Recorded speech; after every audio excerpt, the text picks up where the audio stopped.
Aardman and Netflix put out the latest Wallace and Gromit movie, Vengeance Most Fowl. So now it's time to rank all 10 Aardman movies from worst to best. Now for this list, I'm only including feature-length movies, so the Wallace and Gromit shorts, as well as the short that Aardman did for Star Wars Visions, are not going to be on this list.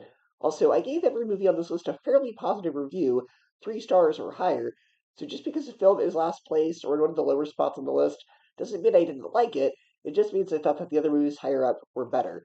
With that in mind, let's get started. In last place at number 10 is Shaun the Sheep. This was an amusing enough movie with some fun visual gags and humor. It's basically the it's sheep. I don't think there was enough story here to justify the runtime, and it would have worked better had it been. Number 9, Arthur Christmas. I know a lot of people adore this film. I'm just not one of them. I enjoyed it enough, but it's not one of my favorite Christmas movies. A lot of the ideas here have already been done in other Christmas movies. The elves being an homage to Mission Impossible is Santa Claus as well as Perfect Landing. The idea of Santa being a title that's passed down, again, with Santa Claus. The main character has a delightful optimism, but again, the film feels overly long, as it keeps finding ways to pad the runtime. I did like how they didn't try to make one of the previous Santas a villain. I do find it funny that Hugh Laurie's in this, who's also in Hop, which has a similar premise and came out the same year. Number 8, Early Man. As far as animated movies about cavemen go, it's still better than The Croods. This had some fun satire on the Roman Empire and some witty dialogue, but plot-wise, it's not one of Aardman's strongest. Number 7, Shaun the Sheep, Armageddon. A much better film than Shaun the Sheep, simply because it feels like this one has an actual plot, though that plot is basically just E.T.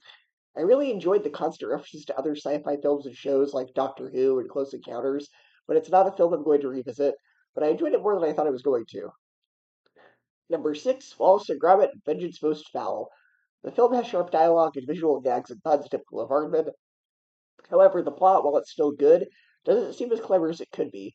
The plot revolves around AI and the dangers of an over-reliance on technology, but it doesn't present anything new with this idea, and it doesn't satirize it the way the Were-Rabbit movies satirized monster movies, or Chicken Run satirized prison and spy movies. It's still a cracking good time, but it's not exactly Erdman's A-game. Number 5, Chicken Run, Dawn of the Nugget. I was pleasantly surprised by how much I enjoyed this one. The trailers didn't really sell me on it. It seemed like it was going to be a retread of the first one. And while some degree that is true, such as having the same villain, it is still clever and unique enough to justify its existence. The trademark Erdman humor and visual gags are sprinkled throughout, and whereas the first film was an homage to prison breakout films, this sequel is an homage to spy films, and it cleverly satirizes all the tropes found in those films. The stakes are even higher in this sequel as Rocky and Ginger need to save their daughter from a chicken nugget factory. While I'm disappointed they used the same villain as the first one, I still found this film clever and delightful. It's a sequel worth squawking about. Number 4, Wallace and Gromit, The Curse of the Were-Rabbit. It's a clever spoof and homage to old werewolf movies, and it has a lot of fun with the premise. It has all the classic tropes of a monster movie while not actually being scary because it's rated G and made for kids. And it has enough jokes for the older crowd that everybody can enjoy this film. And there are so many clever little bits in this film. There are so many clever background gags as well as sharp dialogue. They provide slapstick and things like that for the kids, while having writing and jokes aimed at the older crowd. And it takes its premise about as far as it can go without going too far with it. It has a lot of fun playing up its werewolf story, except the werewolf being a were-rabbit. So instead of people being attacked, it's vegetables. There's a joke about a golden bullet, the only thing that could kill a were-rabbit, being 24 carrots. And there are many other gags and jokes, both visual and written, that you'll miss if you don't pay attention. My one issue is the villain. He's a bit generic. He reminded me a bit too much of Gaston from Beauty and the Beast. But other than that one issue, the film is clever, hilarious, and absolutely smashing. Number 3, Flushed Away. My biggest problem with the movie is that it has both Hugh Jackman and Ian McKellen, and there's only one X-Men reference in the whole movie.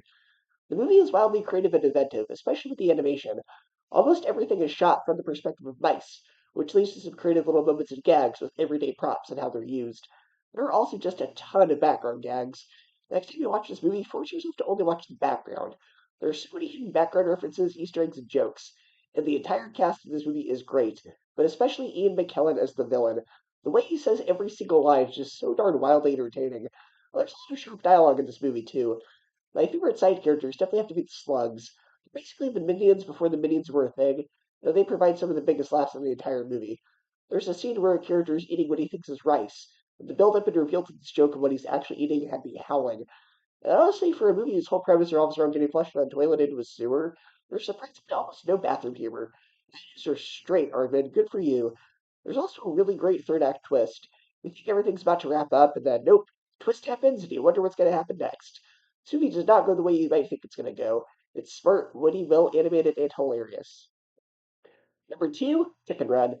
The fact that this movie is about chickens trying to escape their farm and outsmart the farmer, and the movie isn't called Chicken Coup, is a missed opportunity.